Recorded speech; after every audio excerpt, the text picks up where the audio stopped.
오정숙은 자리에 앉자마자 테이블 위 물컵을 집어 들었습니다.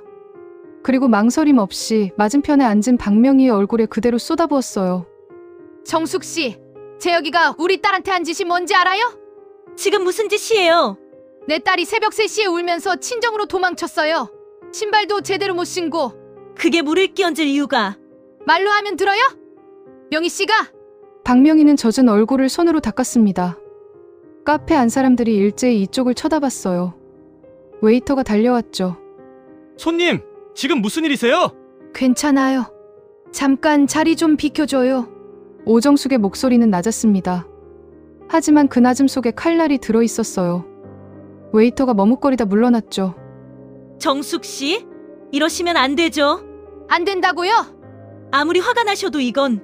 정숙이 테이블 위에 핸드폰을 탁 내려놓았습니다. 화면에는 사진이 열려 있었어요.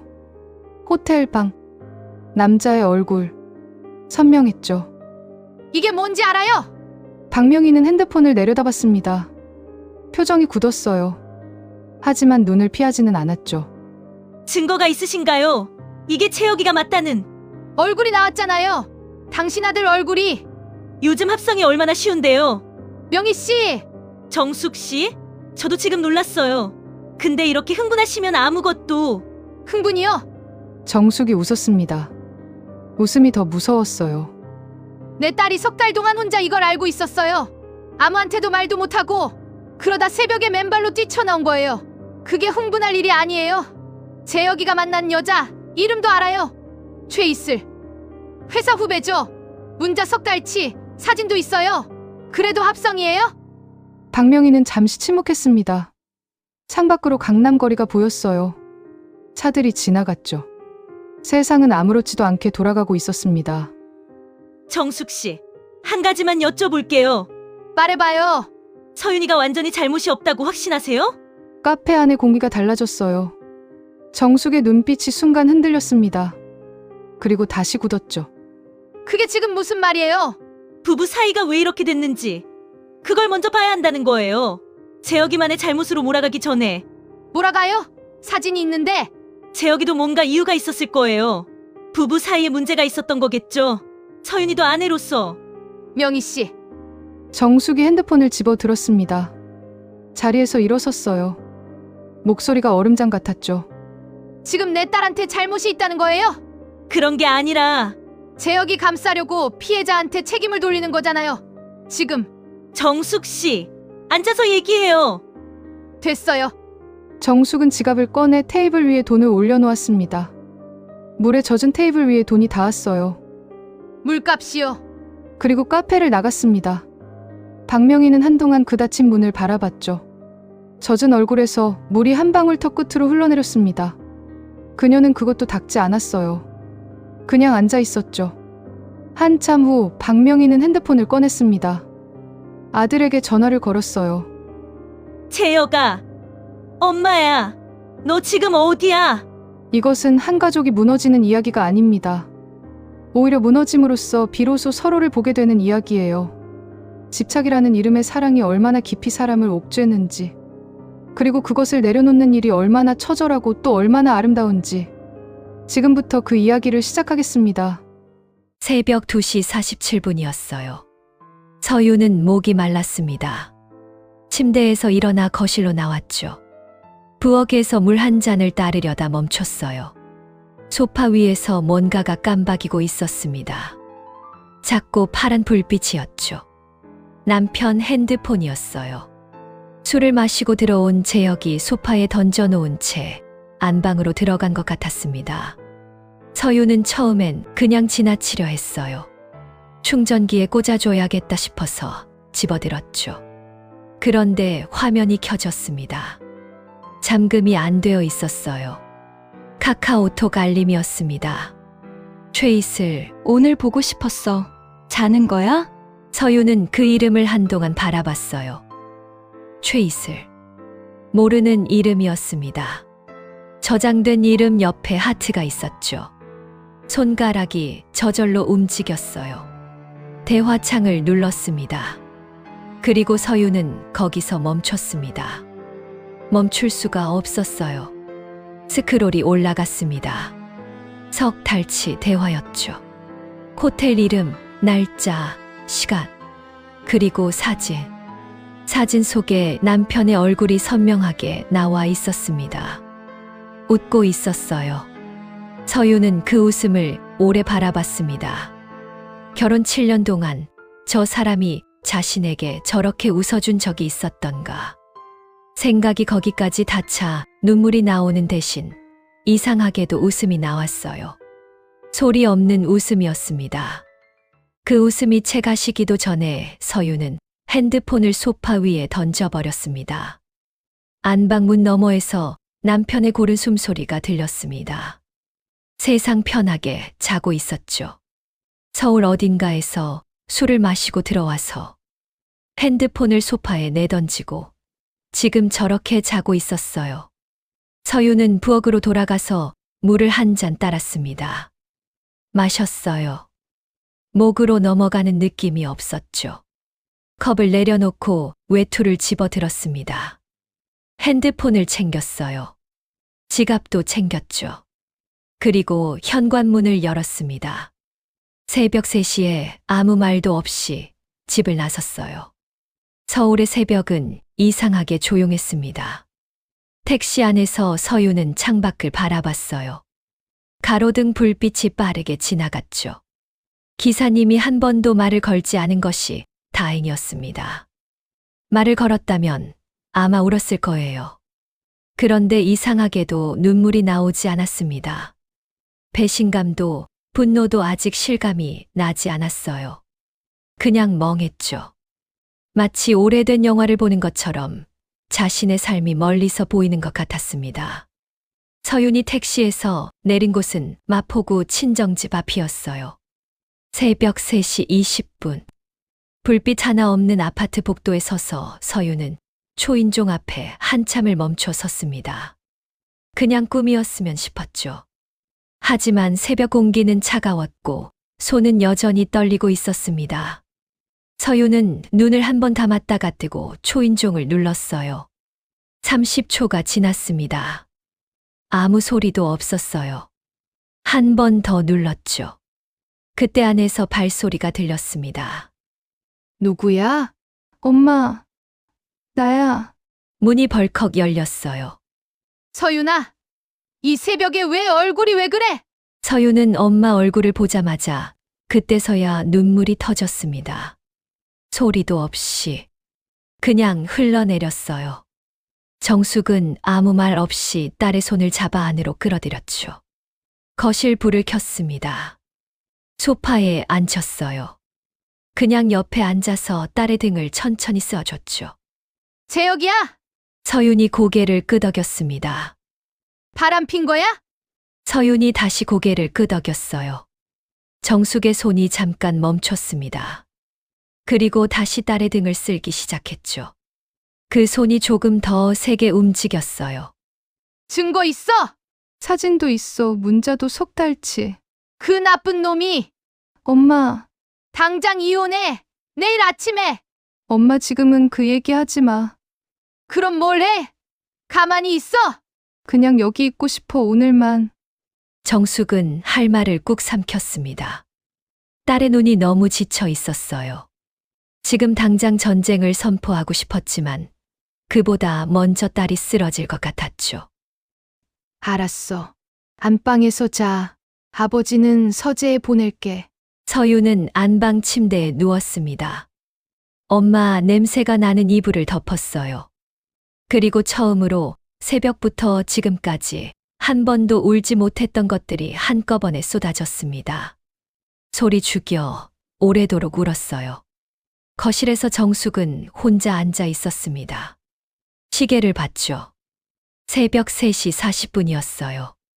주먹을 꽉 쥐었다가 폈습니다. 핸드폰을 집어들었어요. 연락처에서 박명희를 찾았죠. 시어머니였습니다. 누르려다 멈췄어요. 새벽이었죠. 내일 아침에 전화한다. 정숙은 핸드폰을 내려놓으며 입술을 꽉 깨물었습니다. 오늘 밤은 딸 옆에 있어야 했어요. 아버지 강병수는 서재 문을 살짝 열고 거실을 내다봤어요. 아내가 소파에 앉아 있었습니다. 딸이 안방에 들어간 것도 알고 있었죠. 병수는 아무 말도 하지 않았어요. 그냥 서재 문을 다시 닫고 의자에 앉았습니다. 어둠 속에서 한참을 앉아 있다가 낮게 한숨을 내쉬었죠. 그 한숨 속에는 딸에 대한 걱정만이 아닌 오래된 무언가가 섞여 있었어요. 아침이 됐습니다. 서유는 9시가 넘어서야 눈을 떴어요. 부엌에서 찌개 끓는 소리가 들렸죠. 친정집에서 나는 소리였어요. 서유는 한동안 천장을 바라보다가 핸드폰을 확인했습니다. 남편에게서 문자 2통이 와 있었어요. 여보, 어디야? 일어났는데 없어서 놀랐잖아. 회사야? 왜 말 없이 나갔어? 연락해. 서유는 핸드폰을 덮어서 엎어 놓았습니다. 아직 그 사람과 말할 준비가 되지 않았어요. 세수를 하고 거실로 나오자 어머니가 밥상을 차리고 있었죠. 아버지는 이미 밥을 먹고 있었습니다. 왔냐? 앉아. 아빠, 새벽에 깨워서 미안해요. 괜찮아. 밥 먹어. 정숙이 국을 떠서 서윤 앞에 놓았어요. 많이 먹어. 얼굴이 반쪽이 됐네. 엄마, 회사에 연차 냈어. 오늘 좀 쉬어도 돼. 당연하지. 여기 있어. 밥을 먹는 동안 아무도 말이 없었습니다. 정숙은 서윤이 밥을 먹는 것을 계속 지켜봤어요. 병수는 묵묵히 밥을 다 먹고 수저를 내려놓았습니다. 서윤아, 내가 어떻게 할지 결정하기 전까지는 아무것도 하지 마라. 여보, 그게 무슨... 정수가, 서윤이가 결정할 일이야. 병수는 그 말 한마디를 남기고 서재로 들어갔어요. 문이 조용히 닫혔죠. 정숙은 그 닫힌 문을 잠깐 바라보다가 다시 딸 쪽으로 고개를 돌렸습니다. 서윤은 아버지가 사라진 서재 문을 바라보며 잠깐 멈췄어요. 평생 말이 없는 사람이었는데 저 한마디가 어쩐지 오래 남았죠. 그날 오후였어요. 서윤이 안방에서 쉬는 사이 정숙은 조용히 핸드폰을 들었습니다. 거실 끝 창가로 걸어가서 낮은 목소리로 전화를 걸었죠. 딸한테는 말하지 않았어요. 이건 어미가 해야 할 일이라고 생각했습니다. 명희 씨, 나 정숙이에요. 사돈. 아, 정숙 씨 웬일이세요? 만나야 할 것 같아요. 재혁이 일 때문에. 재혁이가 왜요? 내일 오전에 시간 되세요? 전화를 끊고 정숙은 창밖을 바라봤어요. 정숙은 입술을 꽉 깨물었습니다. 내일 제대로 따져야겠다고 생각했죠. 다음 날 강남의 한 카페였어요. 그리고 거기서 물을 끼얹었습니다. 박명희가 아들에게 전화를 건 건 정숙이 카페에서 나온 직후였어요. 재혁아. 엄마야. 너 지금 어디야? 회사요. 왜요, 엄마? 서윤이 엄마 만났어. 뭐요? 재혁의 목소리가 낮아졌습니다. 어디서요? 강남 카페. 재혁아, 엄마한테 솔직하게 말해. 이슬이랑 아직도 만나? 전화기 너머로 긴 침묵이 흘렀어요. 끊었어요. 언제? 얼마 전에요. 서윤이가 알아? 모르는 것 같았는데. 박명희는 눈을 감았다가 떴습니다. 다 알고 있어. 오늘 당장 집에 들어가서 서윤이한테 먼저 얘기해. 알겠어? 엄마, 재혁아, 박명희의 목소리가 가라앉았어요. 도망가면 안 돼. 알겠지? 전화가 끊겼습니다. 박명희는 핸드폰을 내려다봤어요.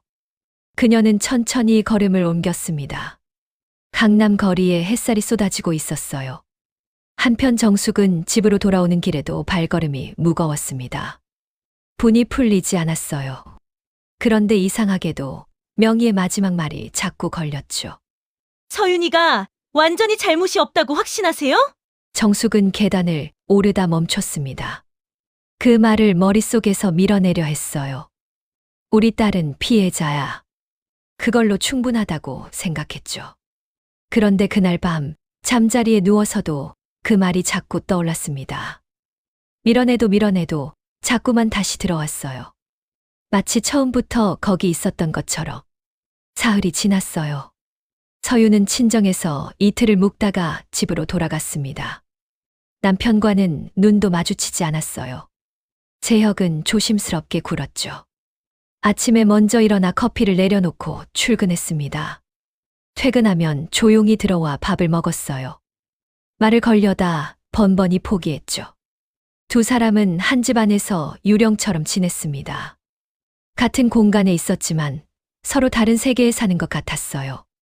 닷새째 밤이었습니다. 재혁이 거실로 나왔어요. 서윤이 소파에 앉아 있었죠. 텔레비전은 켜져 있었지만 아무것도 보이지 않았습니다.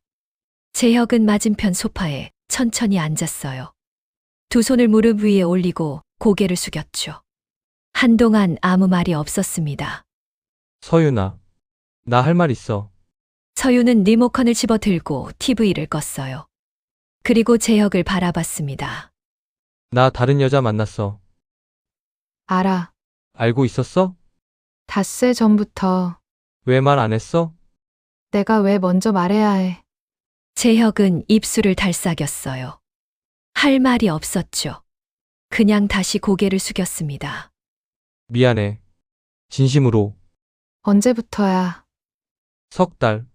지금도 만나? 끊었어, 이틀 전에. 서윤이 작게 웃었어요. 차가운 웃음이었죠. 시어머니한테 우리 엄마 전화한 게 닷새 전이니까. 그 다음에 끊은 거네. 그게 계기가 된 건 맞아. 근데 나도 끝내려고 생각하고 있었어. 그 말을 내가 믿어야 해. 믿어달라는 게 아니야. 사실을 말하는 거야. 두 사람 사이에 침묵이 흘렀습니다. 서윤은 창밖을 바라봤어요. 서울의 밤이 빛나고 있었죠. 그 빛들이 오늘따라 차갑게 느껴졌습니다. 재혁아, 나도 할 말 있어. 응. 나도 다른 남자 만났었어. 재혁의 얼굴이 굳었습니다. 눈이 커졌어요. 아무 말도 하지 않았죠. 3년 전에. 4개월. 뭐라고? 말하는 거야, 지금. 왜 이제? 내가 말하니까. 그게 이유야? 그게 이유라고? 앉아. 지금 어떻게 앉으라는 말이 나와? 한재혁 앉으라고. 재혁이 멈췄어요. 서윤의 눈빛이 달랐습니다. 분노도 아니고 슬픔도 아닌 눈빛이었죠. 뭔가를 오래 결심한 사람의 눈빛이었어요. 재혁은 천천히 소파에 다시 앉았습니다. 나는 변명하려는 게 아니야. 나도 잘못했어.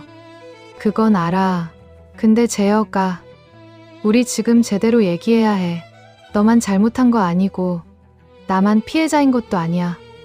대체 우리가 어쩌다 이렇게 됐지? 나도 몰라. 근데 그 답을 찾아야 할 것 같아. 그날 밤 두 사람은 새벽 2시까지 이야기했어요. 처음으로 진짜 이야기를 했죠. 결혼 7년 동안 하지 못했던 말들이 쏟아졌습니다. 울기도 했어요. 소리치기도 했죠. 재혁은 한 번 자리를 박차고 일어섰다가 다시 앉았습니다. 서윤은 한 번 안방으로 들어가려다 멈춰섰어요. 그리고 다시 돌아왔죠. 아무도 끝까지 자리를 뜨지 않았습니다. 그것이 두 사람이 그날 밤 서로에게 해준 유일한 것이었어요. 새벽 2시가 넘어서 재혁이 먼저 입을 열었습니다. 서윤아, 응, 우리 상담 받아볼까? 생각해 볼게. 그래. 두 사람은 그날 처음으로 같은 침대에 누웠어요. 붙지 않았습니다. 거리를 뒀죠. 하지만 등을 맞댄 채로 각자 천장을 바라보며 잠을 청했어요. 잠이 쉽게 오지 않았습니다. 그래도 아무도 일어나지 않았죠. 그냥 그렇게 밤이 지났어요. 서윤은 이틀을 더 생각했어요. 밥을 먹다가도 샤워를 하다가도 출근길 지하철 안에서도 계속 생각했죠. 말해야 하나? 말하면 어떻게 되나? 엄마가 알면 그 생각이 머릿속을 떠나지 않았어요. 그러다 어느 날 아침 출근길에 멈춰 섰습니다. 지하철역 계단 한가운데 서였어요. 사람들이 옆으로 지나쳤죠. 서유는 그 자리에 서서 핸드폰을 꺼냈습니다. 그리고 전화를 걸었어요. 엄마, 만나자. 나 할 말 있어. 친정 근처 공원이었습니다. 봄이 끝나가는 오후였어요. 벚꽃은 이미 지고 없었고 초록 잎들이 가득했죠. 두 사람은 벤치에 나란히 앉았습니다. 정숙은 딸 얼굴을 보자마자 뭔가 이상하다는 것을 알았어요. 표정이 달랐습니다. 울 것 같은 게 아니라 뭔가를 털어놓으려는 사람의 얼굴이었죠. 재혁이랑 얘기했어? 응, 뭐래? 빌었어? 엄마. 그 얘기 전에 내가 먼저 할 말이 있어. 말해봐. 서유는 잠깐 숨을 골랐어요. 벤치 앞으로 비둘기 한 마리가 지나갔습니다. 서유는 그 비둘기를 눈으로 쫓다가 다시 정면을 바라봤죠. 엄마, 나도 외도했어. 새소리가 들렸습니다. 바람이 나무잎을 흔들었어요. 정숙은 굳었습니다. 온몸이 굳었죠. 손에 들고 있던 텀블러가 기울었어요. 쏟아질 뻔했습니다. 뭐라고?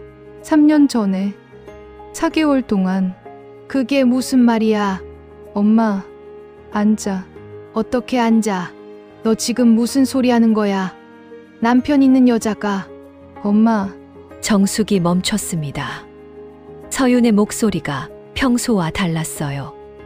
떨리지 않았죠. 단호했습니다. 나 잘못한 거 알아. 변명하는 게 아니야. 근데 엄마한테는 말해야 할 것 같아서. 정숙은 천천히 다시 앉았어요. 텀블러를 두 손으로 꽉 쥐었습니다. 눈빛이 흔들렸죠. 왜 그랬어?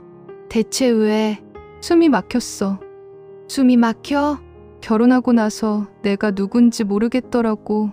강서윤은 어디 있는지 모르겠는 거야. 그게 외도할 이유가 돼? 이유가 된다는 게 아니야. 설명하는 거야. 설명이나 이유나 같은 거잖아. 엄마, 나한테 한 번이라도 물어본 적 있어? 뭘? 내가 뭘 원하는지, 어떻게 살고 싶은지, 행복한지. 정숙은 입을 열었다가 닫았어요. 서유는 계속했습니다. 대학도 엄마가 원하는 데 갔어. 직업도, 결혼도. 엄마, 나 진짜로 원했던 게 뭔지 엄마 알아? 다 너를 위해서 한 거야. 알아. 엄마 사랑 한 번도 의심한 적 없어. 근데 엄마, 그 사랑이 나한테는 너무 무거웠어. 숨을 못 쉬겠는 거야. 그 무게에 눌려서. 정숙의 눈가가 촉촉해졌습니다. 분노인지 슬픔인지 알 수 없었어요. 그 사람 만나는 동안 처음으로 내가 그냥 나인 것 같았어. 아무것도 아닌 사람. 그냥 서윤. 그게 그렇게 좋더라고. 정숙은 아무 말도 하지 않았어요. 텀블러만 꽉 쥐고 있었죠. 내가 그렇게 했어? 엄마가 나쁘다는 게 아니야. 나도 이제야 알겠는 거야. 서윤이 자리에서 일어섰습니다. 엄마 어깨를 한번 가볍게 두드렸어요. 그리고 걸어갔죠. 정숙은 딸의 뒷모습을 바라봤습니다. 점점 작아졌어요. 공원 저 끝으로 사라졌죠. 정숙은 한동안 그 자리에 있었어요. 1시간쯤 지났을 겁니다. 공원에 해가 기울었죠. 초록 잎들이 바람에 흔들렸어요. 정숙은 그 흔들림을 바라봤습니다. 내가 그렇게 키웠나? 내가 그렇게 살았나? 그 물음이 처음으로 들어왔어요. 밀어내려 했는데 이번에는 잘 밀려나지 않았습니다. 집에 돌아온 정숙은 아무 말도 하지 않았어요. 병수가 저녁상을 차리다가 아내 얼굴을 봤습니다. 그리고 아무것도 묻지 않았죠. 그냥 밥을 떠서 앞에 놓아줬어요. 정숙은 그 밥을 반도 먹지 못했습니다.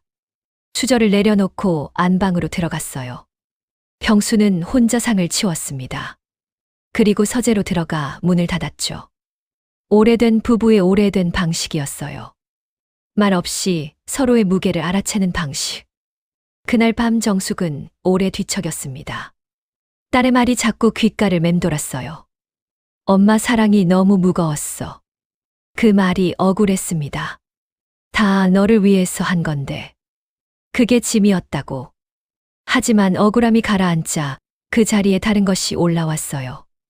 뜻밖에도 자기 자신에 대한 물음이었습니다. 나는 왜 그랬을까? 나는 무엇이 무서웠을까? 정숙은 천장을 바라보다가 눈을 감았어요.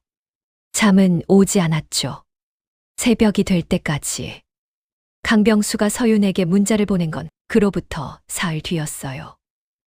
서윤아, 아빠랑 밥 한번 먹자. 둘이서. 서윤은 그 문자를 보고 오래 멈춰 있었습니다. 아버지와 단둘이 밥을 먹어본 기억이 없었어요.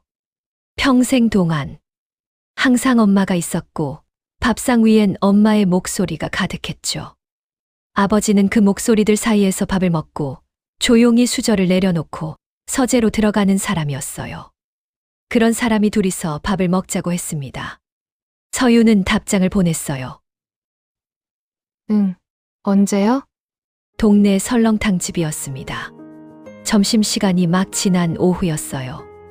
병수는 먼저 와 있었죠. 창가 자리에 두 손을 모으고 앉아 있었습니다. 서윤이 들어오자 가볍게 손을 들었어요. 서윤은 맞은편에 앉았습니다. 메뉴판을 볼 것도 없었죠.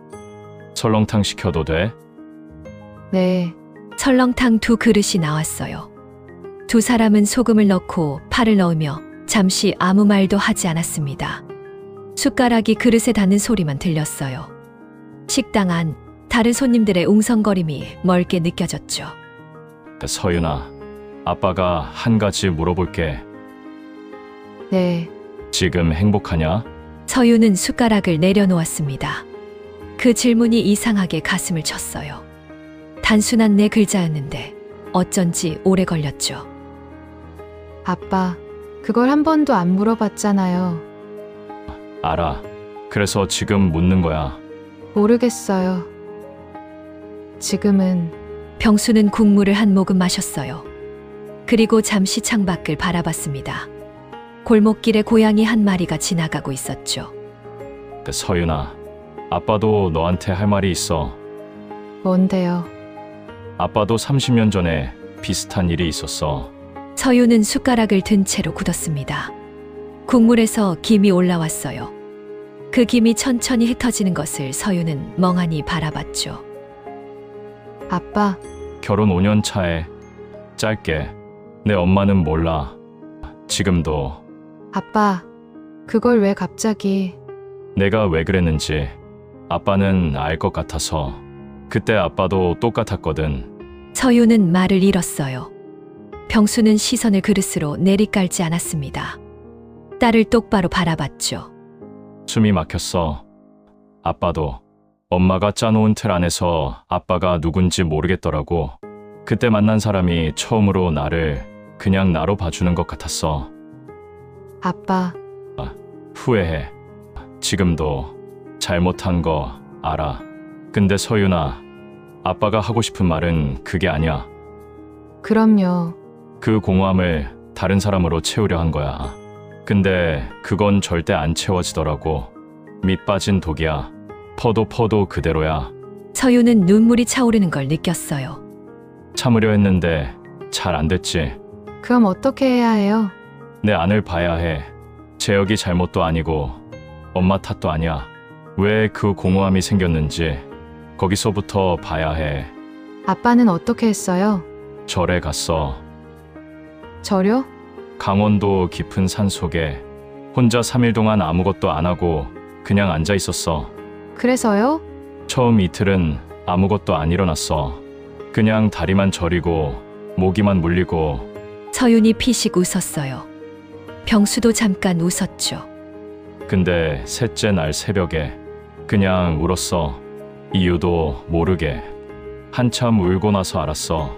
아빠가 아빠를 얼마나 모르고 살았는지. 서윤은 그 말을 한동안 품었습니다. 설렁탕은 이미 식어 있었어요. 국물 위에 기름이 동그랗게 떠 있었죠. 서윤은 그것도 모르고 그냥 앉아 있었어요. 아빠, 응. 거기 어떻게 찾아가요? 병수는 잠깐 서윤을 바라봤습니다. 그리고 조용히 웃었어요. 아빠가 알려줄게. 두 사람은 2시간 동안 앉아 있었습니다. 설렁탕은 다 먹지 못했어요. 하지만 서유는 그날 아버지라는 역할이 아닌 한 명의 인간을 처음으로 만난 것 같았죠. 평생 말이 없던 사람이 꺼내놓은 말들이 생각보다 많았습니다.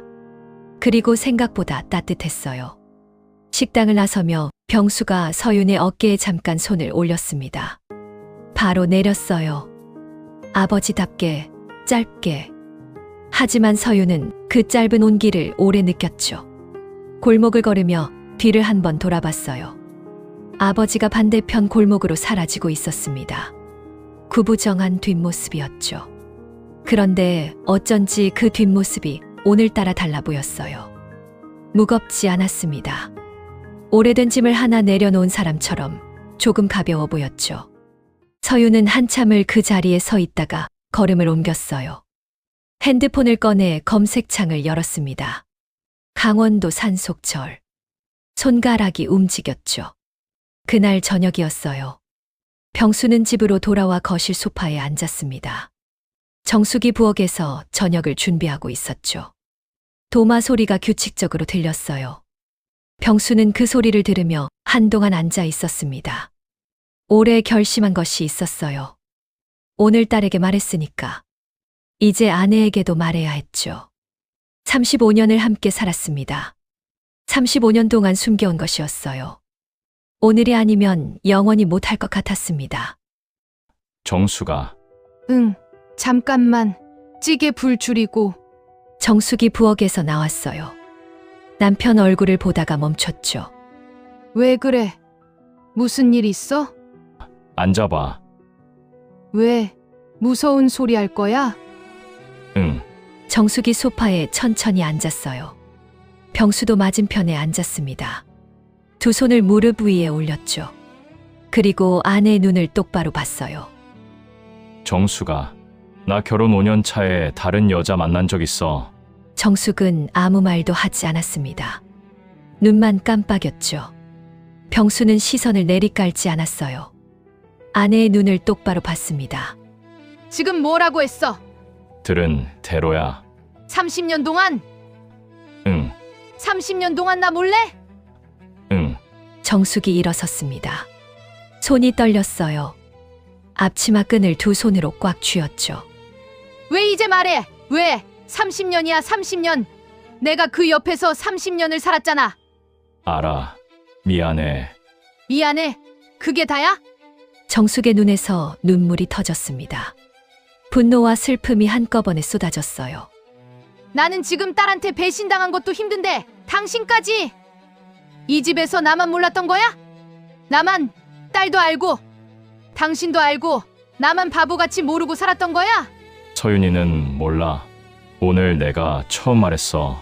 그게 중요한 게 아니잖아. 정숙이 소파 쿠션을 집어들어 바닥에 내던졌어요. 그리고 안방으로 걸어갔습니다. 문 앞에서 한 번 멈췄죠. 돌아보지 않았어요. 당신 얼굴 지금 못 보겠어.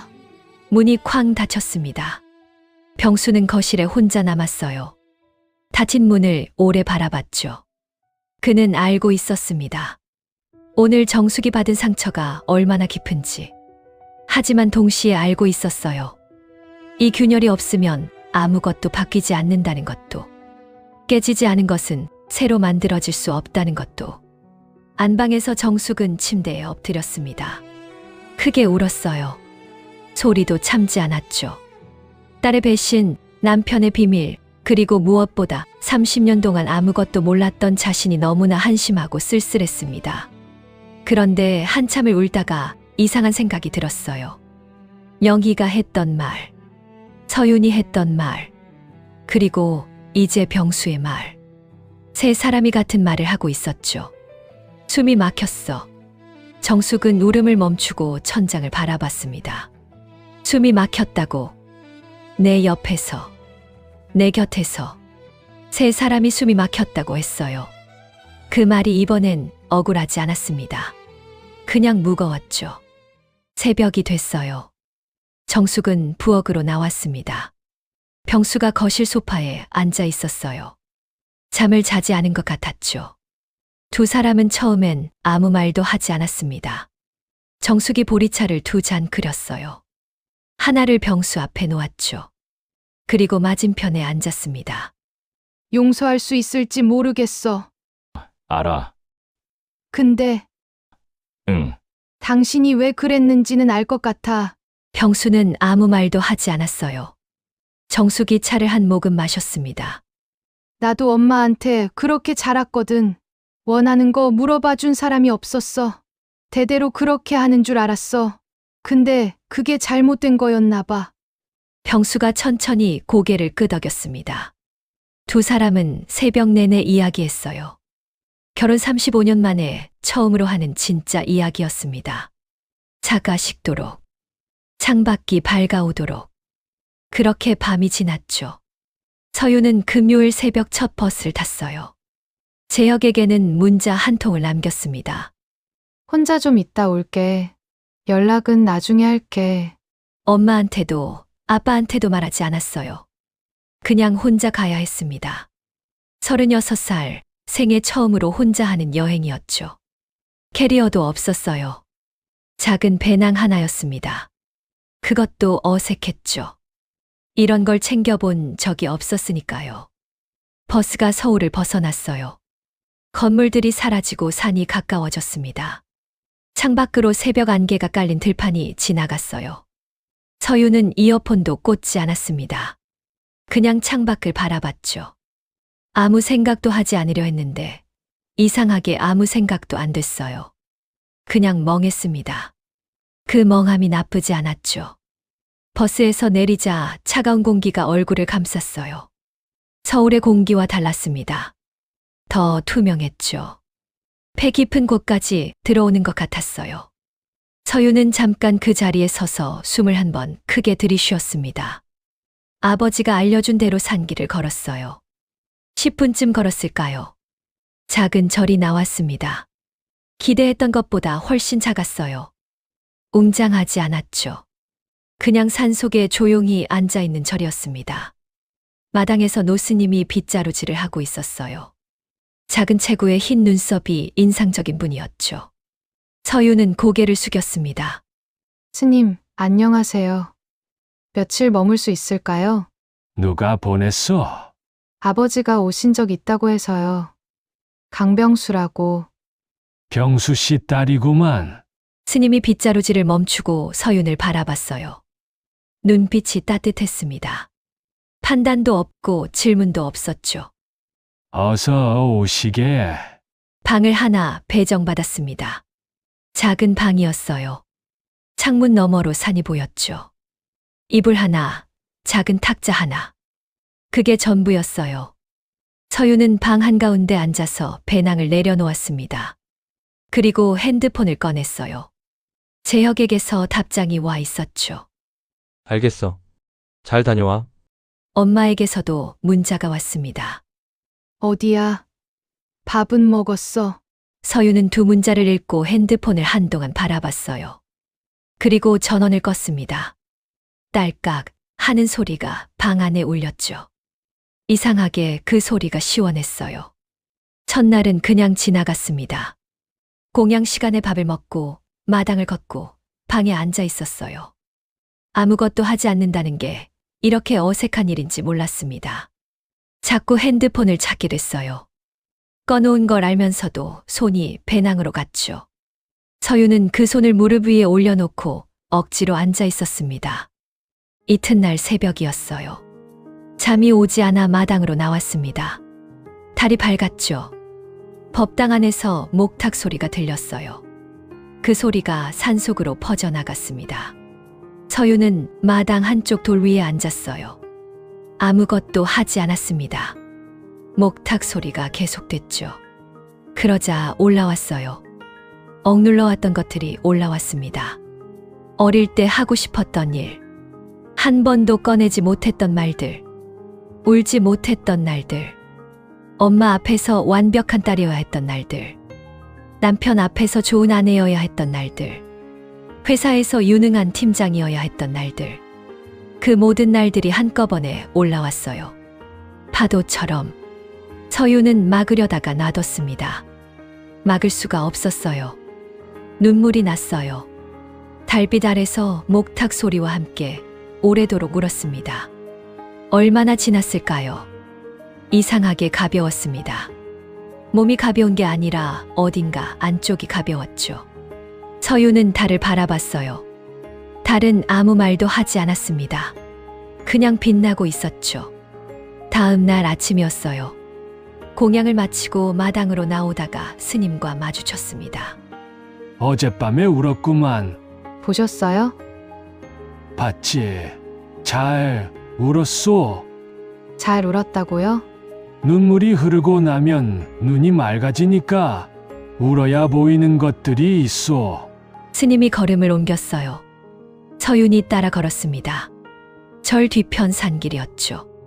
아침 햇살이 나무 사이로 비스듬히 들어왔어요. 스님, 저 여쭤봐도 될까요? 물어보시게. 저 남편도 외도하고 저도 외도했어요.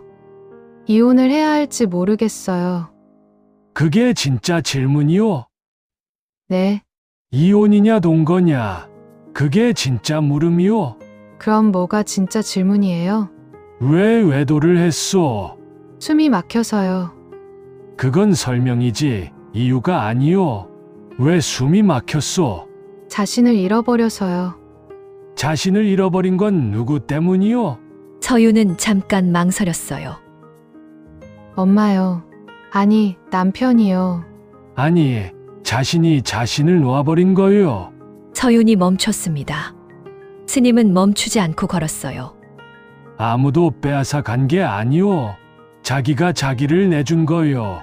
조금씩, 아주 오랫동안 그럼 저는 어떻게 해야 해요? 집착을 내려놓으시오. 무엇에 대한 집착이요? 완벽한 딸이어야 한다는 집착, 완벽한 아내여야 한다는 집착, 그리고 가장 무거운 것, 스님이 잠깐 멈췄어요. 서윤을 돌아봤습니다. 잘 살아야 한다는 집착. 서윤은 그 자리에 서서 눈물이 터졌어요. 이번엔 소리가 났습니다.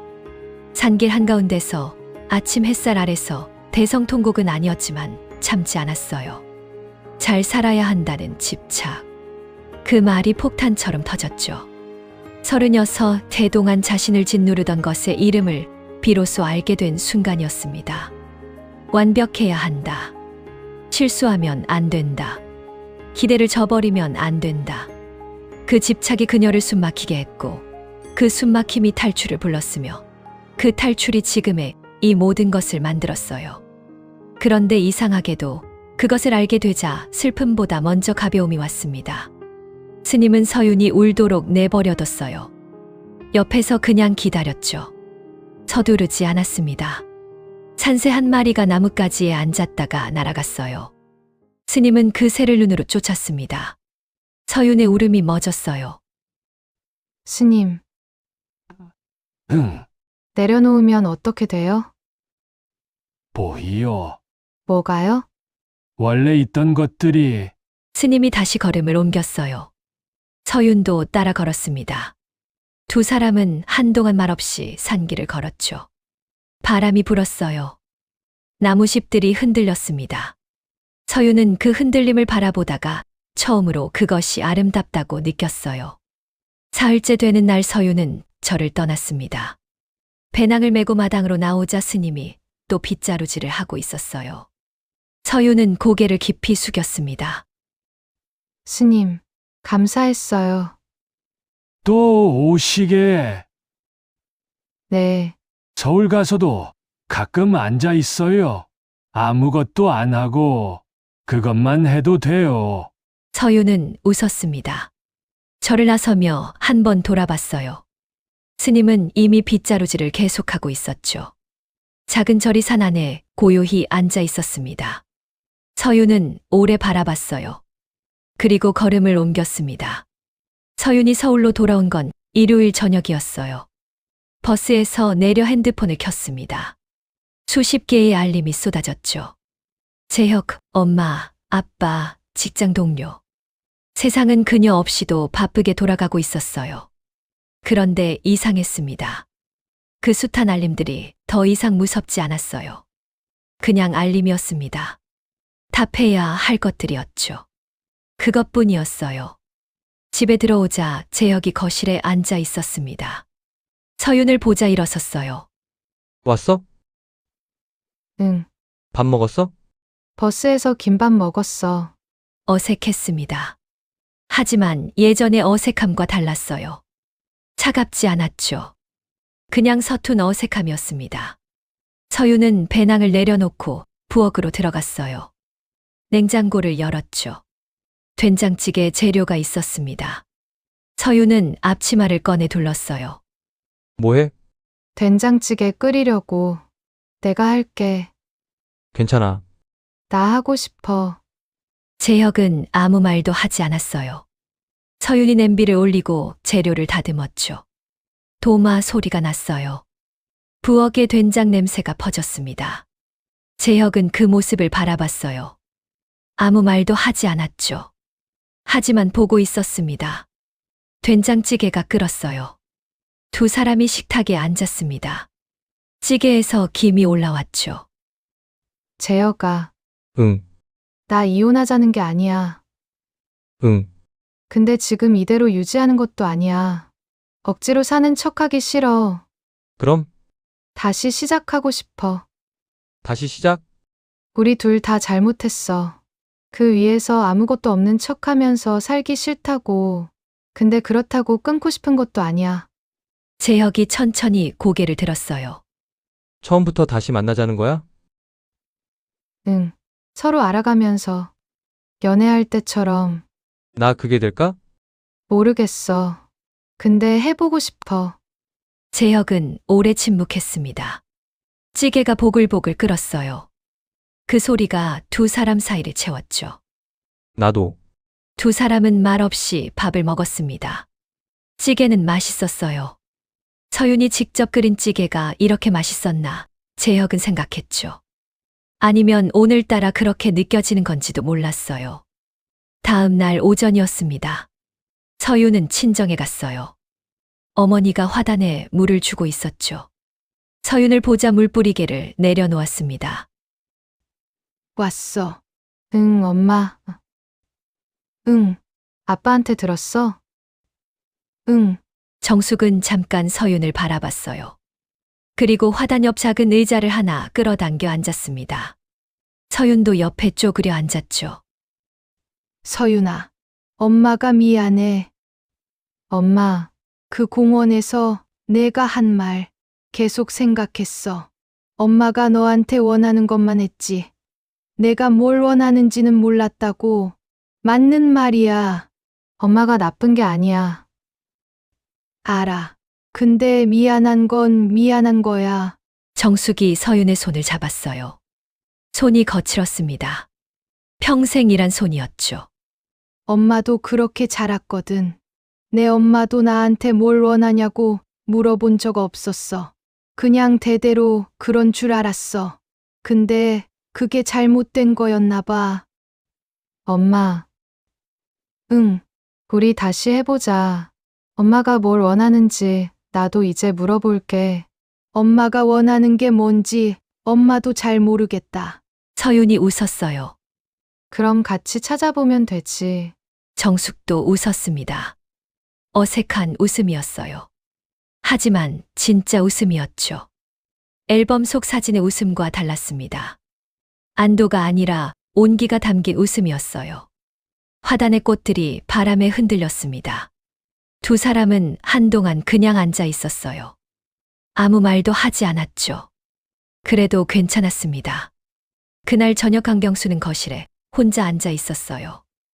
아내에게 들었습니다. 딸과 손을 잡았다고. 병수는 창밖을 바라봤어요. 서울의 불빛들이 하나씩 켜지고 있었습니다. 그 불빛들이 오늘은 따뜻하게 느껴졌죠. 병수는 오래도록 앉아 있었어요. 아무것도 하지 않았습니다. 그냥 앉아서 바라봤죠. 스님이 했던 말이 떠올랐어요. 셋째 날 새벽에 그냥 울었어. 이유도 모르게. 병수의 눈가가 촉촉해졌습니다. 닿지 않았어요. 한 달 후였습니다. 서윤은 한강변에 혼자 나왔어요. 저녁 바람이 불었죠. 머리카락이 날렸습니다. 서윤은 벤치에 앉아 가방에서 오래된 수첩을 꺼냈어요. 가죽이 낡아 있었습니다. 펼치자 10년 전에 적어뒀던 문장이 보였죠. 나는 언제쯤 진짜 나로 살 수 있을까? 서윤은 그 문장을 오래 바라봤어요. 26살의 자신이 적은 문장이었습니다. 그때도 이미 알고 있었던 거였죠. 숨이 막힌다는 것을. 서윤은 볼펜을 꺼냈어요. 그 문장 아래 한 줄을 더 적었습니다. 지금부터. 수첩을 덮었어요. 바람이 불었습니다. 강물이 흘렀죠. 서울의 저녁 하늘이 붉게 물들었어요. 서윤은 한동안 그 하늘을 바라봤습니다. 아름다웠어요. 전에도 저랬을 텐데 왜 몰랐을까? 서윤은 생각했죠. 아니, 알고 있었을 거예요. 그냥 볼 여유가 없었던 거겠죠. 석 달 후였어요. 서윤과 재혁은 부부 상담을 시작했습니다. 첫날 상담사가 물었어요. 두 분이 원하는 게 뭔가요? 두 사람은 서로를 바라봤죠. 재혁이 먼저 말했습니다. 다시 시작하고 싶어요. 서윤이 고개를 끄덕였어요. 상담사가 웃었죠. 좋은 출발점이네요. 오정숙은 생애 처음으로 혼자 여행을 떠났어요. 제주도였습니다. 출발 전날 밤 배낭을 싸면서 이상하게 설렜죠. 이 나이에 설레다니. 정숙은 혼자 웃었어요. 제주 바다 앞에서 처음으로 아무것도 하지 않았습니다. 그냥 앉아 있었죠. 바람이 불었어요. 파도가 쳤습니다. 정숙은 눈을 감았어요. 이게 내가 원하던 거였나? 모르겠다고 생각했죠. 근데 좋았습니다. 강병수는 아내와 함께 강원도 산속 그 절을 찾았어요. 절 마당에 들어서자 스님이 또 빗자루질을 하고 있었습니다. 스님은 고개를 들었죠. 왔구만. 네, 데려오고 싶었어요. 스님이 정숙을 바라봤습니다. 정숙은 어색하게 고개를 숙였어요. 많이 힘드셨지요? 네, 잘 오셨어.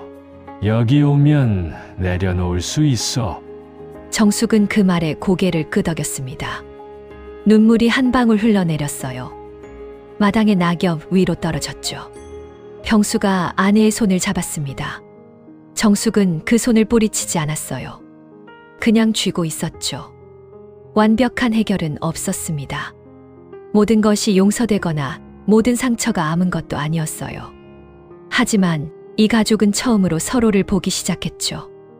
역할이 아닌 사람으로. 그것이 시작이었습니다. 집착을 내려놓는 일은 하루아침에 되지 않아요. 하지만 내려놓기로 결심하는 순간은 단 한 번으로 충분합니다. 오늘 당신은 무엇을 내려놓으시겠습니까?